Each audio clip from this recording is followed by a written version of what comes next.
It is said, though never quite remembered who first whispered it, that among the endless marble colonnades and soft sunlit courtyards of ancient Rome, there drifted an unspoken admiration for hair the color of ripened wheat, 4 strands that caught the glow of the Mediterranean sun and shimmered like threads spun by the gods themselves. To speak of beauty in Rome was to speak of order, proportion, and a quiet longing for permanence.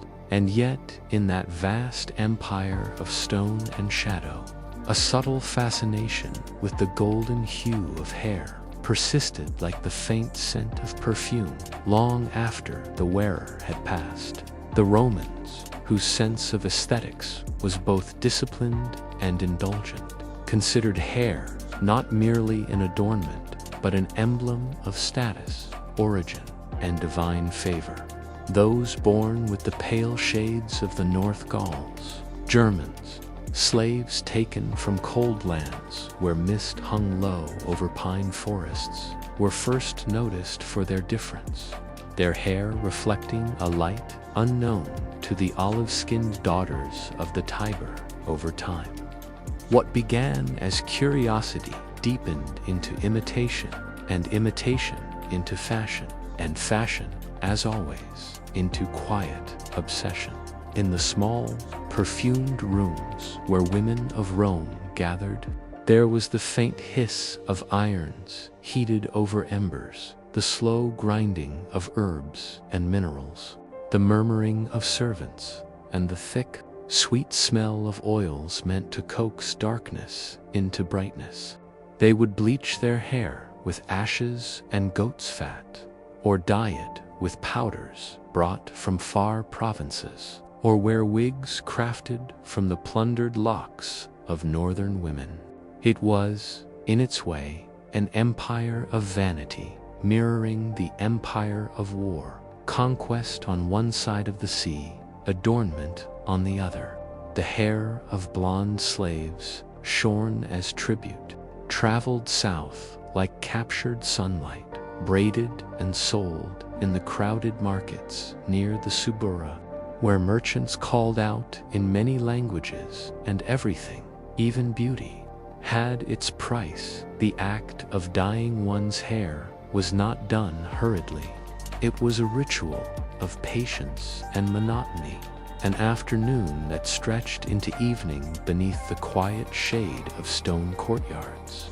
The matron would sit on a low stool, head bowed slightly, while her handmaiden mixed the ingredients in a small bowl, saffron for color, vinegar for brightness, ashes for cleansing, honey for smoothness. The scent of vinegar would rise slowly, mingling with the scent of warm skin and olive oil, while outside the steady hum of the city carried on the clang of metal from a distant smithy, the rhythmic creak of a cart on stone, the faint chatter of doves on the rooftops. To be beautiful, they believed, was to be industrious in one's care, to labor gently toward transformation as the potter labors over his clay. The result was not always pleasing. The colors sometimes came out too pale, too brassy, too streaked with the uneven marks of effort. And yet there was something deeply Roman about the persistence, the refusal to yield to imperfection. In that patience, one senses the empire's temperament. The same diligence that built aqueducts and roads poured also into the slow craft of appearance. Men, too, were not immune to the quiet pull of fashion. The poets, with their careful verses and deliberate melancholy, would write of golden-haired women with a reverence, half genuine, half performative.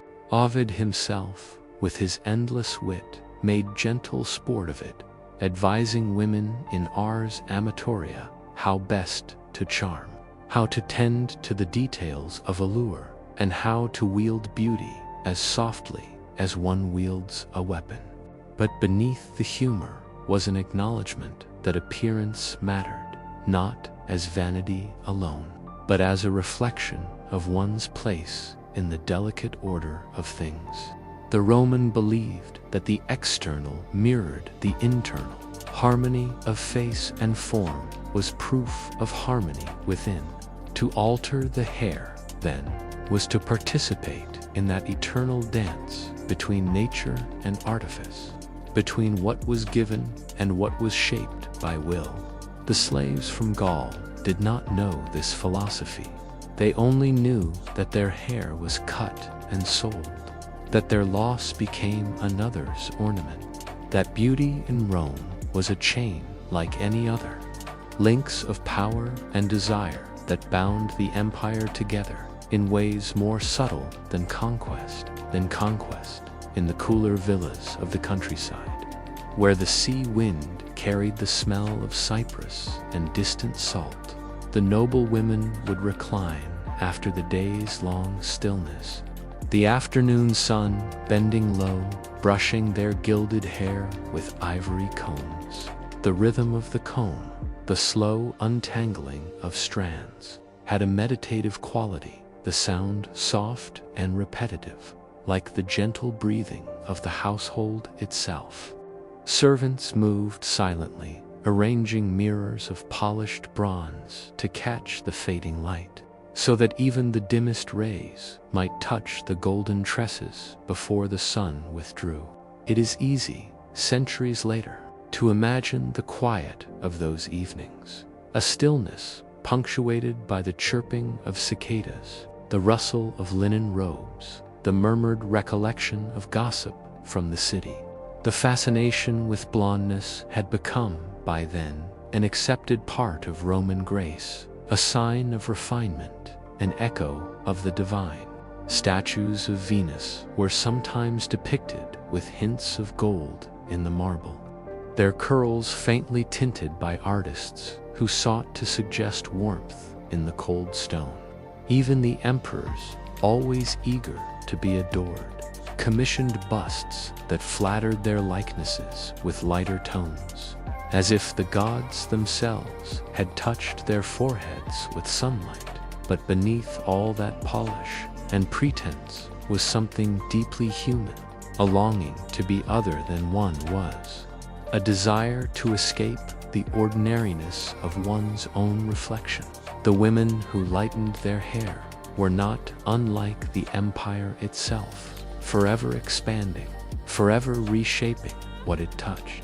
In every strand, bleached with saffron and ash, was a quiet metaphor for Rome's restless heart to conquer, to absorb, to transform, and perhaps, too, a hidden weariness, for the process was endless.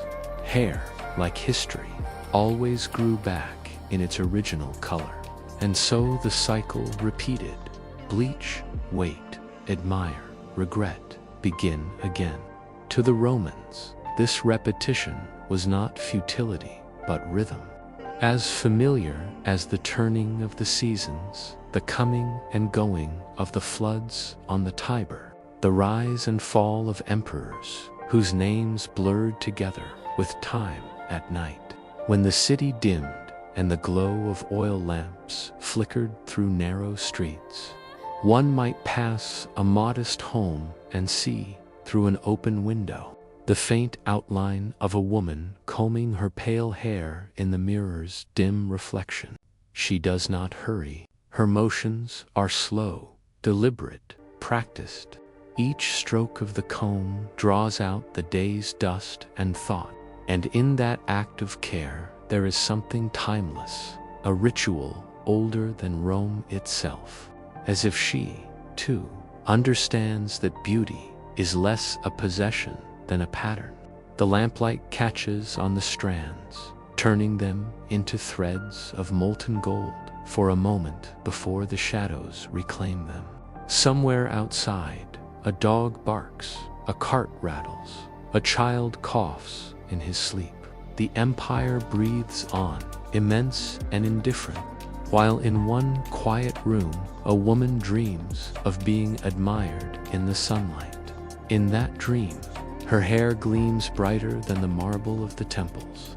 brighter even than the coins stamped with Caesar's face. She walks through the forum, and the people turn to watch her pass, not because she is noble or rich, but because she carries with her something borrowed from the north, a color that does not belong to this land of sun and dust, a color that makes the familiar world seem briefly enchanted. Yet, when she awakens, the dream fades, and the mirror reflects only herself again.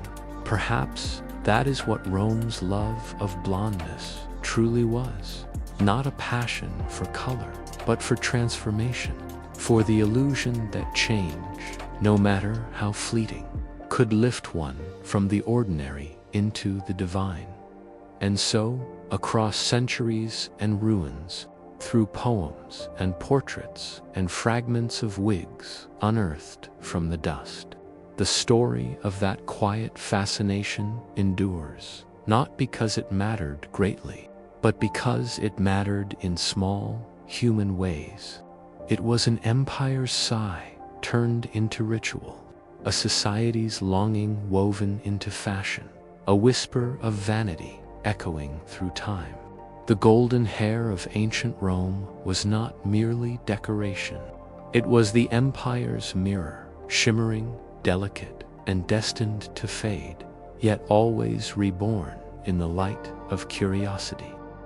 If one were to walk through the ancient markets of Rome on a morning when the mist still lingered above the rooftops and the stones of the forum were cool to the touch, one might notice, tucked among the stalls of spices, glassware, and fruit, a quieter kind of trade, the trade in beauty itself, a commerce not of survival, but of appearance, not of necessity, but of desire.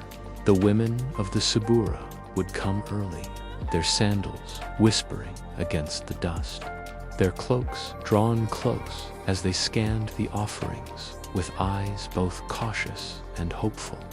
There, beneath a faded awning, a merchant displayed small clay jars sealed with wax hair dyes, perfumes, and unguents said to come from Greece or even farther east, though most were mixed in back rooms by apprentices who had never seen the lands they claimed to represent. The jars were filled with pastes the color of honey or ochre, and they smelled faintly of vinegar and crushed herbs. Nearby, on thin cords of hemp, hung wigs made from pale foreign hair, their strands curling softly in the morning light. Buyers would lift them carefully, feeling the weight, inspecting the quality, murmuring to one another in low voices about which shade might best catch the attention of a husband or soften the envy of a neighbor. It was a business of dreams and illusions, and though it seemed frivolous beside the grand commerce of marble and grain, it thrived because it spoke to something eternal, the human need to be seen, to be regarded, to be somehow brighter in the eyes of others. The merchants of hair were known by many names, some spoken with respect, others with quiet disdain. They came from far provinces, Syrians, Greeks, Egyptians, men who understood that vanity was a kind of currency that never lost its value. They traveled with bundles of wigs wrapped in linen, jars of oil, combs carved from ivory, and powders in tiny amphorae sealed against the damp. Their stalls were arranged in careful order, darker shades on one side, lighter on the other, the rarest blondes displayed like relics. Behind the stall, a slave or apprentice might sit combing through the strands, removing dust and tangles with infinite patience. The air around them shimmered faintly with scent, saffron, cedarwood, rosewater, a perfume that drifted through the narrow streets and mixed with the smell of baking bread and the metallic temps of bronze. Buyers came and went, some lingering for hours as they bargained, others glancing quickly and moving on, embarrassed by their own curiosity. A Roman matron might send her servant to inquire discreetly, unwilling to be seen, haggling over something so delicate, while the younger women came boldly, laughter in their voices, excitement in their eyes. There was a ritual to the transaction, the testing of texture, the discussion of price, the quiet satisfaction of purchase. Coins changed hands. The wig was wrapped in linen, and another small piece of transformation was set in motion, far from the capital. In the towns and villas that dotted the countryside, the trade continued in simpler form. Local women would gather in the homes of wealthier neighbors, sharing recipes for dyes made from ash, wine, and herbs gathered at dawn. They would stir the mixtures in clay bowls, the air thick with the smell of vinegar and smoke, the sound of their conversation rising and falling in rhythm with their work. It was a communal act, part gossip, part craft, part quiet rebellion against time itself. They would laugh softly at their mistakes, comparing shades, admiring or mocking one another's results. And in their laughter was a strange kind of tenderness. These moments of shared vanity bound them together as surely as prayer or labor. They were small rituals of belonging, performed without grandeur, but with infinite care. The dyeing of hair was not simply a matter of fashion, but of identity, a way of declaring oneself, visible in a world that prized display. Even the poorest woman might scrape together a few coins for a little saffron or oil, hoping for that fleeting shimmer of transformation, that brief illusion of luxury in a life otherwise ordinary. The men, too, took part in subtler ways. Barbershops in Rome were more than places for grooming. They were centers of conversation, rumor, and quiet performance. The barber, a figure both humble and trusted, knew the faces of senators and slaves alike, and his tools, razors, scissors, small bronze mirrors, were instruments of confidence as much as craft. A wealthy patron might lean back in the chair, eyes half closed, while his hair was trimmed or lightly tinted, his beard shaped with geometric precision. The scent of oil filled the air, mingling with the murmurs of other patrons discussing politics, the latest decree, or the scandal of some noble family. In this subdued setting, beauty became a kind of diplomacy, a means of presenting oneself to the world in harmony with its expectations. The dyeing of women's hair, so openly discussed and so often mocked by poets, was mirrored in quieter ways among men who darkened their graying locks with soot or wine dregs. Vanity was not, in truth, the province of women alone. It was a shared language, spoken differently, but understood by all.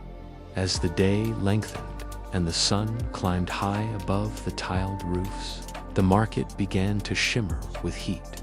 Dust rose from the stones, clinging to sandals and the folds of linen tunics. Merchants called out less frequently now, their voices slowed by the warmth. In a shaded corner, a young girl sat beside her mother, plaiting a strand of pale hair into a wig that would be sold by evening. Her hands moved steadily, rhythmically, without haste. Each motion was small and precise, a repetition of countless others before it. She did not think of beauty or of Rome's fascination with blondness. She thought only of the task, the soft texture of the hair, the quiet sound it made as it slid between her fingers. Around her, the city moved like a great, breathing creature, carts rattling, footsteps echoing, doves cooing from the eaves. To live in Rome was to live within noise, and yet within that noise there existed countless small silences, the hush of labor, the patience of craft, the stillness between transactions. At sunset, when the light softened and the shadows grew long, the market took on a different character. The heat subsided, the air grew fragrant with cooking fires, and the chatter of voices turned low and languid. Women returned to their homes carrying small packages, jars of oil, sachets of powder, maybe a wig wrapped carefully against the dust. They would light their lamps, unbind their hair, and examine their purchases by the flickering glow. Some smiled at the reflection in the bronze mirror, imagining how they might appear in daylight. Others frowned, uncertain if the color was quite right. Yet even disappointment had its quiet pleasure, for it promised another attempt, another small journey toward improvement. The Romans, who built monuments to eternity, also cherished the fleeting. They knew that beauty was not to be possessed, but pursued, a process, a rhythm, a habit of care.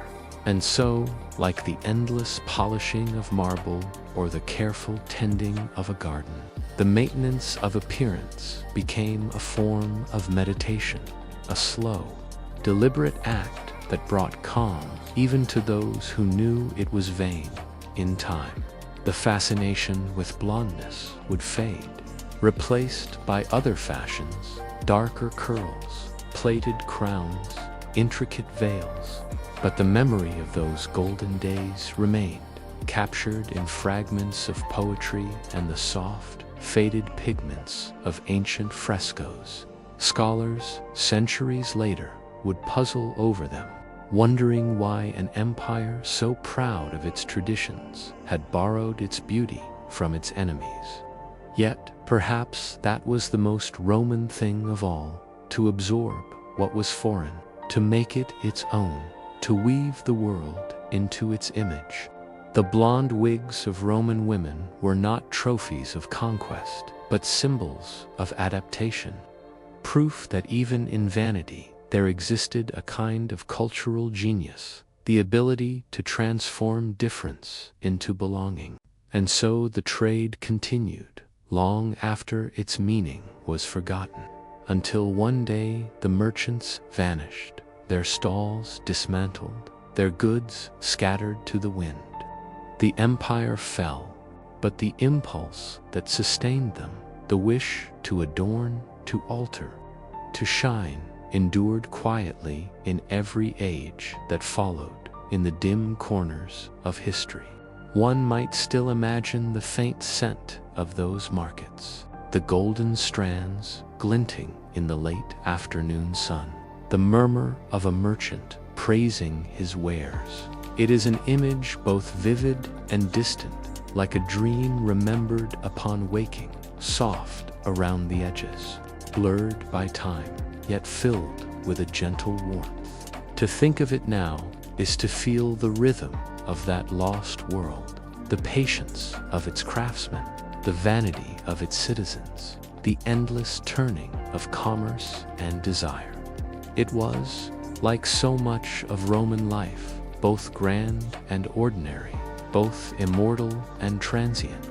And perhaps that is why it soothes the mind to recall it, the steady hum of daily life, the small gestures of beauty repeated endlessly beneath the wide, unhurried sky.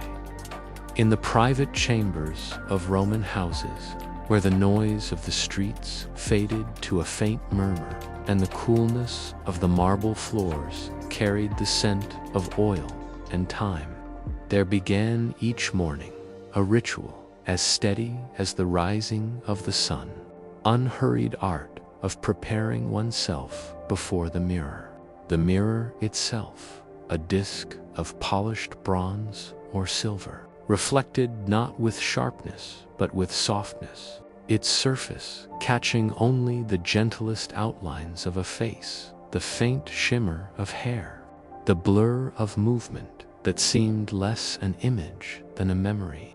To gaze into such a mirror was to see oneself through a haze of antiquity, to perceive not the precision of features, but the suggestion of form, as though the act of looking were more important than what was seen. Women would sit upon low stools draped with woven cloths, their attendants moving about them in quiet rhythm, hands bearing combs, pins, oils, and ribbons. A faint light filtered through the latticed window, the kind of light that does not awaken but merely lingers, resting upon the polished jars that lined the tables and the small amphorae that held scented water. In that silence, broken only by the soft scraping of a comb through hair or the whisper of fabric, beauty was not an ambition but a meditation. The woman before the mirror would lift her hand slowly, adjusting a curl, observing the motion more than the result, as if she sought in the reflection not confirmation but calm. The hair, depending on its owner's wealth and patience, might be washed in infusions of herbs, rosemary for scent, chamomile for brightness, myrtle for shine. The process was long, requiring water warmed gently over coals and poured in steady trickles by careful hands. The water ran down the strands, darkening them before the slow drying began, not with haste, but with time and air, the sunlight playing upon the hair like the brush of an unseen painter. Servants would twist the damp locks into coils, securing them with bone pins, while the mistress closed her eyes and listened to the hum of distant life beyond the walls. Sometimes a lute might be played faintly in another room, its notes wandering through the corridors like drifting thoughts, joining the sound of footsteps, the clatter of dishes, the murmur of fountains in the courtyard. The entire house seemed to breathe in this rhythm of preparation, not for spectacle, but for stillness. Beauty in Rome was, after all, a quiet discipline, a reflection of order. To be composed was to be civilized. To tend to one's appearance was to participate in the harmony of the world.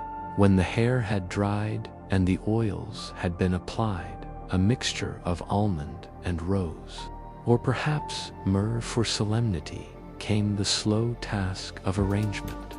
It was not a simple matter of pins and braids, but a language unto itself, an architecture of strands that spoke of rank, virtue, and the passing fashion of the times. Some styles rose high upon the head, intricate and coiled like the domes of temples. Others fell in loose waves over the shoulders, soft as woven silk. The matron might prefer the stately restraint of the older style, the young bride the playful elegance of the newer. Each choice carried meaning, the shape of a curl, the placement of a ribbon, the gleam of a golden pin. The attendants, trained by repetition and instinct, moved without need of words, their fingers precise, their faces serene. They knew when to pause, when to smooth, when to step back and observe. The mistress watched, not out of vanity, but out of a kind of participation in the slow unfolding of the morning, the transformation of disorder into order, of sleep into wakefulness, of self into symbol. The mirrors of Rome did not flatter as modern glass does. They softened, obscured, invited imagination. To see oneself reflected in bronze was to be reminded that the image was never perfect, that all beauty was, in some measure, uncertain.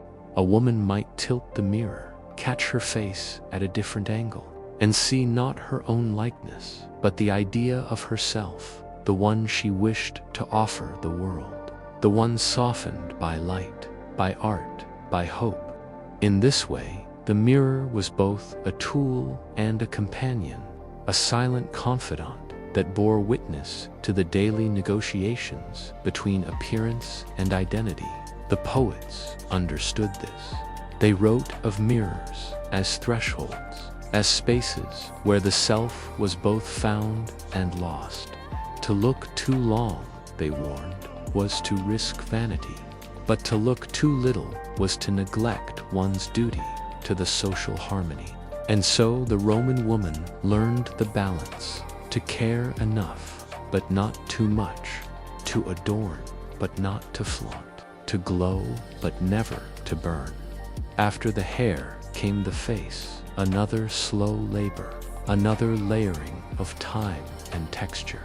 The cosmetics were simple yet delicate, chalk for lightness, red ochre for warmth, soot for the eyes.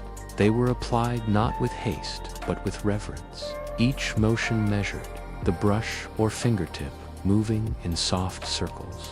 The effect was not meant to deceive, but to harmonize, to bring the face into accord with the light, to balance shadow and form as a painter balances tone. Some powders were scented, carrying the faint trace of iris or violet. Others were bitter with minerals and salt. There was, in the act of application, a kind of conversation between the body and the world. The skin received, the color offered, the scent dispersed. To sit still and allow one's face to be tended was to yield to the present moment, to surrender thought. Time itself seemed to slow, the hours stretching like silk across the afternoon. Men had their mirrors too, though they used them with restraint. A senator might glance at his reflection before donning his toga, checking that the fold of the fabric fell in proper order, that his hair lay flat upon his forehead, that his expression conveyed gravity rather than vanity. For him, the mirror was not an indulgence, but a duty, the maintenance of appearance as a form of civic virtue. In the quiet before public life began, he might stand before the small disk of bronze, adjusting his posture, practicing the calm authority expected of him. The mirror, in that moment, was a teacher of composure. The philosophers mocked such habits as trivial, but even they, when alone, might study their reflections and wonder how the face could carry so many years, so many words, so much ambition.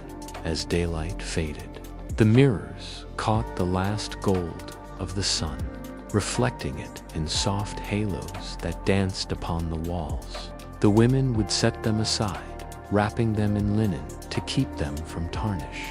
The servants would gather the combs, the pins, the ribbons, placing each in its proper box. The smell of oils lingered in the room, faint, sweet, and comforting. Outside, the sound of footsteps echoed through the streets as people returned from the forum or the baths. The mirrors, left in their stillness, seemed to hold a fragment of the day's rhythm within them, the quiet repetition of gestures, the patience of small labors, the humility of care. There was, in all this, a sense of peace born not from idleness, but from purpose, gently fulfilled. Centuries later, archaeologists would find these mirrors buried beneath layers of dust, their surfaces dulled, but still faintly gleaming. As if the memory of those mornings had never quite faded, they would lift them carefully, holding them up to the light, and for a moment the reflection would return, not of a face, but of time itself, patient and unhurried. And one might imagine, in that shimmer, the faint echo of a woman's sigh as she leaned closer to inspect a curl, the soft scrape of a comb, the whisper of fabric as she turned away. The mirror, once a tool of vanity, had become a vessel of tranquility, capturing the calm monotony of a world that found beauty in ritual and meaning in repetition. It is said that the deeper one looks into the mirror of Rome, the more one sees not warriors or emperors, but an entire society preoccupied with its reflection. In the quieter homes of the Subura, where the wealthy merchants and the minor officials lived, mornings began not with prayers or philosophy, but with the soft scrape of a bronze mirror being polished by a servant, the faint smell of oil heated for hair treatment, and the muted clinking of small containers holding powders and perfumes imported from far-off places. The Roman day was not only divided by the rising and setting of the sun, but by the long ritual of preparation, faces painted, hair arranged, garments adjusted to the delicate balance between comfort and display. It is easy, perhaps too easy, to imagine the people of that ancient city as rough and unrefined, but they were in truth patient artisans of appearance, taking as much care with the shade of their cheeks as they did with the seasoning of their dinners. Women mixed chalk with vinegar to create whitening paste. Men rubbed their arms and legs with pumice stones to smooth them. Even the humble freedwomen found ways to imitate the elegance of their mistresses, sometimes using nothing more than crushed flower petals to color their lips or burnt cork to darken their eyebrows. The mirrors, made of polished bronze or silver, reflected not just faces but the entire rhythm of Roman domestic life, the slow, repetitive movements of grooming that stretched over hours, becoming almost meditative, almost religious in their repetition. And in these private moments of quiet vanity, the question of hair, that endless fascination, reappeared like a soft refrain. The blonde hair of the Germanic tribes still lingered in the Roman imagination as something exotic, a symbol of beauty mixed with danger, of wildness tamed by civilization. Women who could afford it continued to import wigs made from northern captives, their pale strands coiled neatly into boxes lined with linen. Those who could not afford such luxuries experimented with home remedies, saffron, vinegar, even goat fat, in hopes of coaxing their hair into a lighter hue. The results were uneven, and yet the effort itself carried meaning, a kind of slow devotion to the idea of beauty.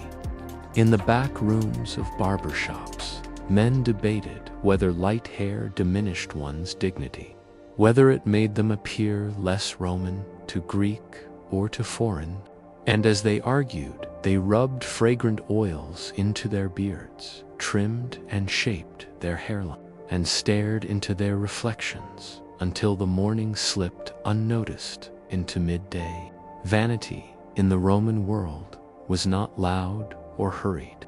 It was quiet, deliberate, and profoundly patient, a daily art that made time itself feel slower. Even slaves, whose lives were measured by obedience, became part of this great choreography of appearance. The ornatrix, the household hairdresser, often spent her life tending to the same mistress, memorizing the shape of her skull, the way her hair curled when wet, the precise pressure needed to braid without pain. Her hands, skilled and repetitive, moved through the hair of another person as though reciting a prayer. There were days when she experimented with new braiding patterns learned from Greek or Egyptian slaves, and nights when she prepared ointments to soften the scalp or dyes to darken roots. These simple acts, washing, brushing, oiling, created an intimate world of touch and routine, so monotonous and so comforting that one might almost forget the noise of the city outside. In such houses, the air was thick with the smell of almond oil, myrrh, and beeswax, and one could hear the faint rhythm of metal combs tapping against wooden tables. The whispered instructions exchanged between mistress and servant. The long pauses where both watched the mirror and waited for the right light to fall upon the face. The Roman philosophers, of course, tried to resist this culture of appearance. Seneca wrote that true beauty came from virtue, not from artifice. Cicero warned that too much attention to cosmetics weakened the moral fiber of the people. Yet even they, in their villas and forums, could not completely ignore the gentle tyranny of presentation. Cleanliness was praised as a moral good, and moderation in grooming was seen as a mark of discipline. A well-kept beard could symbolize wisdom, a clean-shaven face, youth and energy. The balance between nature and artifice became, in itself, a philosophy, a slow, thoughtful negotiation between who one was and who one wished to appear to be.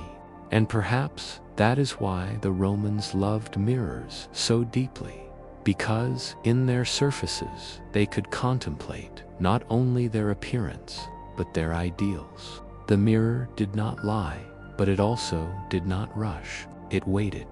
It allowed them to study themselves as though they were statues being slowly carved by time in the evening. After the long heat of the day had faded, the cycle began again. Women untied their hair, combing it out strand by strand, as though unwinding the day itself. Men removed the oils from their skin, using small linen cloths dipped in warm water. The household smelled faintly of lavender and smoke, the sounds of the street quieting to a low hum. Vanity softened into stillness, and stillness into sleep. In those hours, the mirror's bronze face dulled with the fading light, reflecting not features or colors, but only the faintest shadows of movement, the gentle, repetitive gestures of hands in the half-dark, the slow extinguishing of lamps, the weary beauty of another ordinary Roman day. There was a quiet rhythm to the Roman markets, one that began before dawn, when the air still held the chill of night and the streets were pale with mist. The stalls were not yet crowded, the voices still soft, and the smell of freshly cut herbs mingled faintly with the odor of fish, bread, and oil. Among the usual goods, grain, olives, pottery, wool, there existed another trade, one both curious and intimate, the trade in hair. It was not openly advertised, yet everyone in the city knew where to find it. In a corner, near the perfume sellers and the linen merchants, where a handful of vendors dealt in what might be called the most personal of luxuries. Their goods were not measured in weight or coin alone, but in length, in texture, in color, in the subtle tones of brown, gold, and red that sunlight could awaken or conceal. These merchants, often freedwomen or Greeks, sat before baskets lined with soft cloth, in which lay coils of human hair, neatly bundled, tied with thread. Some came from the north, pale and fine as flax. Some from the east, darker and thicker, with a faint scent of foreign oils. Buyers would approach slowly, speaking in low voices, their fingers hovering above the hair but rarely touching, as though it might still carry the warmth of the head it once belonged to. It was said that the finest blonde wigs came from Gaulish captives, their hair so light it almost glowed in the Roman sun. Others whispered that some sellers cheated by mixing it with dyed goat hair or fibers soaked in saffron to imitate the northern shade, to stand in that marketplace was to feel the strange intimacy of commerce. The way beauty itself had been transformed into something that could be weighed, appraised, and sold. Women sent their slaves to purchase hair that resembled their own, to repair wigs worn thin by daily use.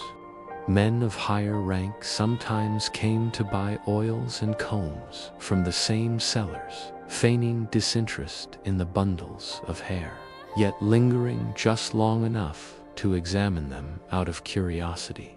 The air around those stalls carried the faint sound of small talk, of prices murmured, of compliments exchanged, of the gentle rustle of fabric as buyers and sellers leaned closer. Time seemed to move slower there, as if the entire world had paused to study a single strand of hair glinting in the morning light.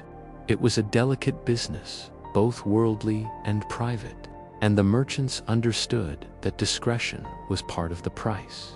From this modest trade grew a network that reached across the empire. Ships from Massilia and Hispania carried not only wine and olive oil, but bundles of hair hidden among the cargo, carefully wrapped to protect them from dampness. In Rome, the ornatresses, the professional hairdressers, visited these markets to restock their supplies, whispering among themselves about the latest styles favored by the wives of senators or the actresses of the theater. It was not uncommon for a single wig to pass through many hands before adorning the head of a noblewoman reclining in her atrium, and when she wore it, she did so not only for vanity, but as a quiet acknowledgement of connection, a reminder that beauty in Rome was never entirely one's own. The hair of a stranger, taken from far lands, became part of the social fabric, woven into the city's idea of elegance. In this way, the empire itself was reflected in its women's mirrors. Distant provinces turned into adornment, foreign textures braided into domestic routine. Yet there was another side to this trade, quieter still and rarely spoken of. The women who sold their hair, the slaves, the peasants, the captives, often did so not out of vanity but necessity.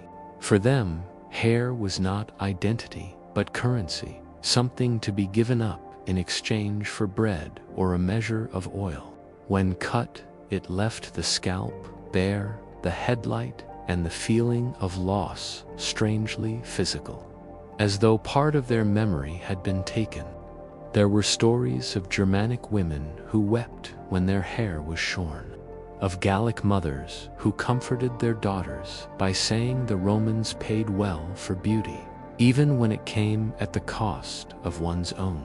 Such moments passed quietly, unrecorded, yet somewhere within those tears lay the deeper truth of the Roman obsession, that beauty, like empire, required the labor and sacrifice of others. The upper classes wore their elegance lightly, never pausing to imagine the cold scissors, the silent exchange, the waiting ship that would carry that hair south across the sea. Still, the markets thrived.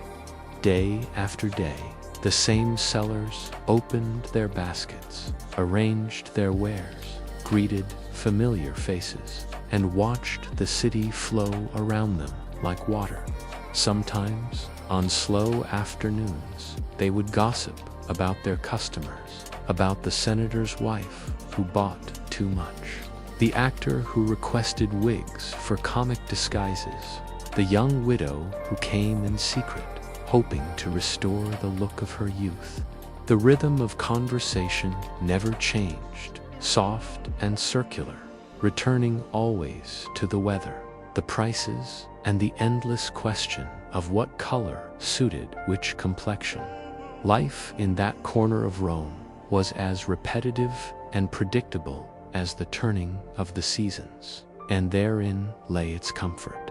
In a world that celebrated conquest and spectacle, these merchants lived by the smallest and quietest of arts, the art of attending to detail, of noticing texture, of selling strands of light dot in the evening, when the market emptied and the light dimmed. The remaining hair shimmered faintly in the fading sun. The sellers packed it away with care, folding the cloths, tying the baskets, and whispering to each other about tomorrow. Beyond the walls of the city, the fields were quiet, the roads dusty, and the sea far away, yet all of it somehow was present in that small marketplace. Each strand of hair told a story of distance, of travel, of transformation. The Romans did not think of it that way. For them, it was simply another part of their world, another object of exchange. But as night fell and the lamps were lit, one could almost feel the ghostly connection between those who had given their hair and those who now wore it. A soft, invisible thread binding strangers across the empire. And in that thought, there was something oddly soothing, as if history itself were nothing more than a slow weaving and unweaving of lives, carried on in silence, in markets, and in mirrors. There were few places in Rome more central to daily life, and few more peaceful in their monotony than the baths. They were built not only for cleanliness, but for communion, a slow, ritualized gathering of the body and the mind, where citizens came to wash away the dust of the city, to pass time, to talk, and above all, to be seen. Yet beneath the social clamor and echoing marble halls, there was also something deeply tranquil in the rhythm of it all. The quiet sound of sandals against stone, the hiss of steam rising from the hot water, the murmuring of attendants pouring oil from slender amphorae. The baths were places of warmth, of repetition, of reflection, both literal and spiritual. To bathe in Rome was to participate in a grand daily performance of civility, but also to surrender to the slow pulse of the empire itself, to feel the world reduced to water, light, and the faint smell of olive oil. Men and women bathed separately, yet their experiences mirrored each other, a long series of steps taken with patience, each designed to cleanse, to soothe, and to fill the quiet hours between sunrise and dusk. The morning began with the appetitorium, the changing room, where sandals and togas were carefully folded and slaves stood ready with towels. There was no haste in the movement. Every gesture, from undressing to entering the warm air of the tepidarium, followed a rhythm that had not changed in generations. In the tepidarium, a mild warmth embraced the body like a sigh. The marble floors were slightly damp, the air scented with pine, resin, and smoke. Conversation was low and unhurried, full of familiar phrases, repeated daily greetings, complaints about the weather, murmured talk of politics that never truly changed. Then came the caldarium, where the heat deepened, filling the lungs with a heavy stillness. Here, the bathers reclined on smooth benches, sweat gathering on their skin as slaves poured water over them with bronze ladles. The sound was hypnotic, a rhythmic splash, a gentle echo that blended with the distant hum of the furnace that heated the water. Faces glowed faintly in the steam. Hair, whether dark or pale, clung softly to temples and shoulders. In that mist, all distinctions faded.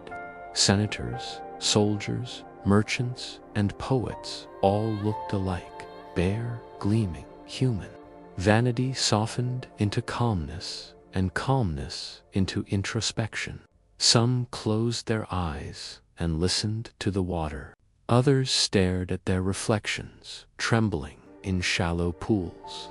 The Romans, who so often sought grandeur in architecture and conquest, found in the baths a smaller, humbler kind of majesty, the majesty of repetition. After the heat came the cold, the frigidarium, its waters clear as glass, still as a mirror. To step into it was to awaken, to feel the skin tighten and the breath catch, but also to feel strangely renewed. Around the edges of the pool, attendants rubbed bathers' skin with oils scented with rosemary, almond, or myrtle, massaging slowly, almost tenderly, until the flesh gleamed faintly under the lamplight. Then came the scraping of the strigil, a curved bronze tool used to remove sweat and oil. It was an oddly soothing ritual, though its sound, that soft, metallic scrape, could be heard echoing through the chamber like a faint mechanical whisper. The process had a kind of rhythm that quieted the mind. Oil, scrape, rinse, dry. Oil, scrape, rinse, dry. The gestures repeated endlessly, like lines of poetry recited by generations who had forgotten their original meaning. Outside, time moved forward. Inside, within the marbled rooms, it seemed to drift in circles. The baths were also mirrors of society. The wealthy bathed in luxury, surrounded by mosaics depicting dolphins and sea nymphs. The floors heated from below by the labor of unseen slaves tending fires in the hypocaust. The poor used smaller, public baths where the air was thicker, the noise louder, and the walls cracked with age. Yet even there, among the crowded pools and steaming basins, a certain peace prevailed, the peace of routine, of shared ritual. The bathers might complain about the cost of entry or the lukewarm water, but they returned day after day, drawn by the quiet comfort of familiarity. Some brought their friends, others came alone, their minds wandering while their hands traced idle patterns in the water. And in those moments, when nothing new happened, when no thought seemed urgent, something remarkable occurred. The mind grew still. The Romans, without knowing it, had built for themselves not only a place of hygiene, but a sanctuary of stillness. Even the hair, so carefully tended in private, played its part here. Women pinned it loosely to keep it dry. Men combed it after bathing, admiring its sheen in the bronze mirrors set along the walls. The oils used after the bath were chosen carefully, some for scent, others for their golden color, which lent a subtle radiance to skin and hair alike. In the women's baths, laughter echoed faintly as ornatresses undid their mistresses' braids, rinsed them with warm water, and recoiled them into simple knots. For a few quiet hours each day, beauty ceased to be an effort and became a state of being effortless, unhurried, collective. No one was entirely alone in the baths, yet solitude was everywhere, floating in the still pools, breathing in the steam. By sunset, the baths emptied. The marble floors glistened with moisture, the air cooled, and the water in the pools reflected the last golden light slanting through the high windows. Slaves drained the basins, swept the floors, and collected forgotten sandals. A faint echo lingered, as if the walls themselves remembered every conversation, every sigh, every drop of water that had touched them. Those leaving felt lighter, their limbs tired but clean, their minds as smooth as the polished stone beneath their feet. The city outside seemed noisier now, but also distant, softened by the memory of the bath's quiet rhythm. In the end, this was what the Romans loved most, not the spectacle of empire, but the certainty of habit, the knowledge that tomorrow would unfold just as today had, that water would always warm and cool and soothe again. It was a simple truth, but one that made even the vastness of Rome feel gentle. And as night settled over the city, and the lamps flickered in the sleeping streets, the last drops of bathwater dried on the marble floors, leaving behind only a faint shimmer, the residue of peace, of repetition, of beauty unhurried by time. As centuries turned and the pulse of Rome slowed, the bright obsession with hair, its color, its scent, its shape, began to lose its intensity, not all at once, but in the quiet, gradual way that time changes all things. The empire grew heavy with its own history. New generations inherited customs like old garments, worn not out of conviction, but out of habit. The streets that once sparkled with women's braids and men's perfumed curls now echoed with the softer steps of people more concerned with bread than beauty, with warmth rather than appearance. The mirror, once a symbol of aspiration, became an ordinary household object, polished less often, its bronze surface darkened by years of smoke and use. Still, the rituals of grooming did not vanish entirely. They merely slowed, softened, took on the gentleness of memory. In small homes tucked between the hills, women still brushed their hair before sleep, their hands moving automatically, their eyes unfocused as they thought of the day's small labors. The sound of the brush through hair, that faint, rhythmic whisper, was as soothing as prayer. Men, in turn, trimmed their beards less carefully, content with the roughness that came from honest fatigue.